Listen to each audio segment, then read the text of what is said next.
First of all, thank you. I didn't know where it was going. I knew that there was. I once said I had a vision, but I didn't have a story. And I guess what I tried to do is create a story. And but you're quite right. I don't know what it is. I like to say it's a documentary because it's not a film. But then it's not a documentary either, so I'm confused too. Except that I feel what I've tried to do, I know this is,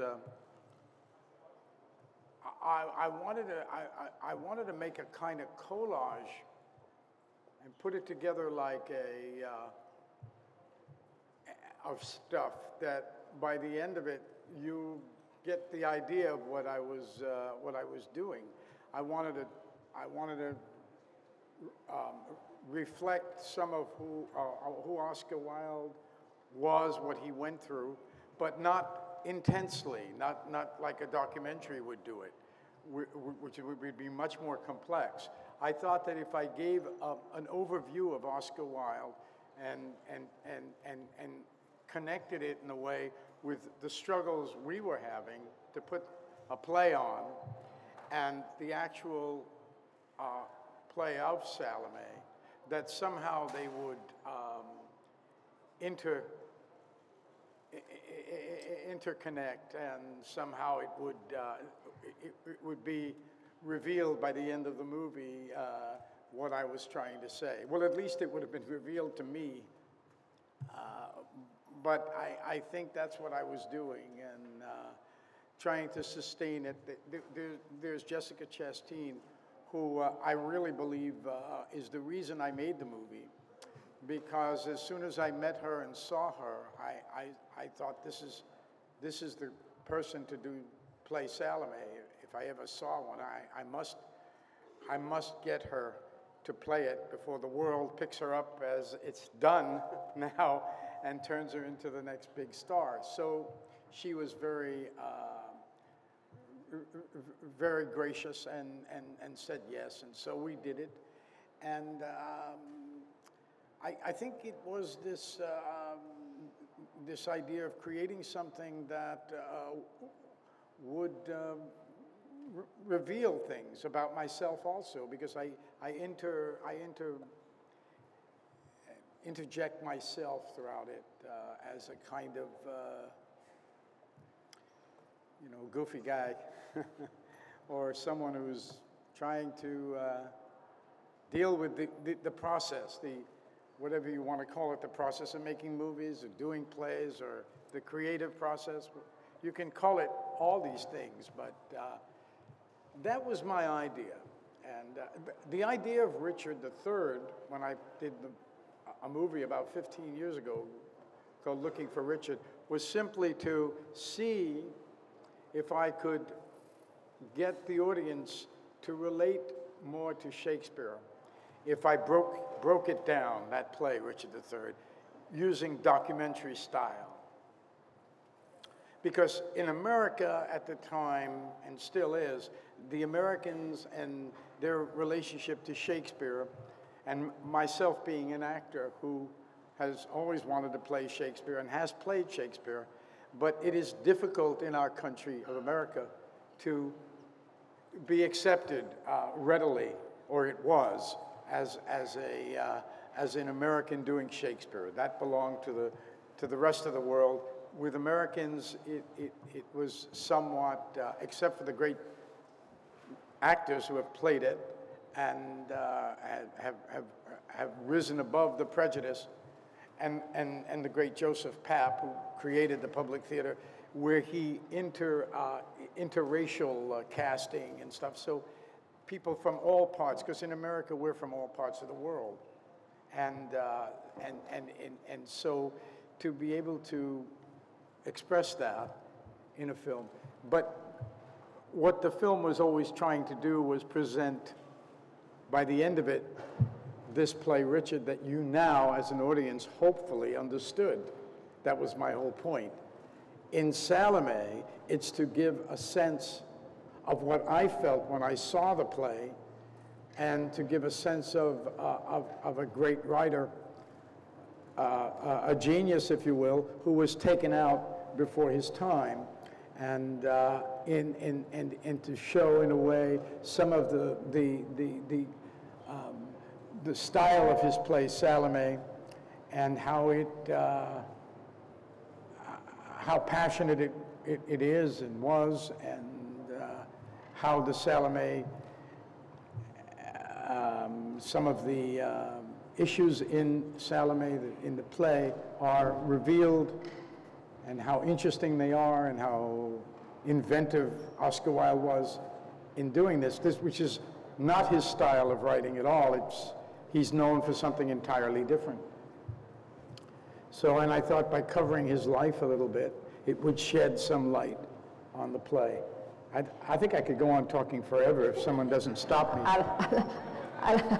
Just ask him what it's about. He'll go on for 4 days. The thing is, when you work in the theater, in the live theater, and you work with your fellow actors and actresses, and you have a bond that happens. It just is a natural thing. And sometimes early on, it's a little, little difficult. Maybe people are not as open, nor am I early on. But after a few days, everybody sees we're in this thing together. And I think of it pretty much as a kind of high wire act theater. I think it's like we're all up there performing this this act, and we depend on each other, because if we don't do it together, we fall. And I think once that is instilled in, and it's a kind of it's the way we are in theater today. That's come the last 100 years with Stanislavski and the method, and the way we approach theater as a group, and theater companies and stuff. In the old days, before television or movies, it was an actor-manager, and the star actor was the center of attraction. Here we do it as a group, but even in Shakespeare's day, they worked as a company. So it's inherent in the very context of theater that people are together, because you need to be. Because every time, you forget your lines on stage, you need help. Al? Yes. Steve Shaver here for the Boston Herald. Hi, Jessica. Hi. Congratulations. It's a beautiful, funny, invigorating, whatever you want to call it, documentary or mishmash or whatever. Thank you. But you've taken years to do this. I wonder why was it like forever? Yeah. Did you leave it for months at a time? Yeah. And also, since you're getting this sort of Lifetime Achievement Award here at the festival, yeah. You had talked before about the prejudice of against American actors doing Shakespeare. Do you feel like in your career you've broken ground as an Italian-American leading man in movies to create a new opportunities that way, and not necessarily be described as an ethnic actor? Yeah. Well, of course, I hope I did. I know that it's been broken way before I did. The great Raul Julia was, Hispanic, who did some really great acting in the Shakespeare theater. I think Joseph Papp opened the door to a lot of the ethnic community to do Shakespeare, and he toured it, and it was revelation, and that was a good 40 years ago. So I think a lot has we've I don't think there's that old prejudice nearly as much as it was in the old days, and I guess that Looking for Richard was that it subscribed to that idea, and I think I sort of covered that in Looking for Richard, and in a way expressed it and exposed it too, And I think in this piece, you say why I took so long.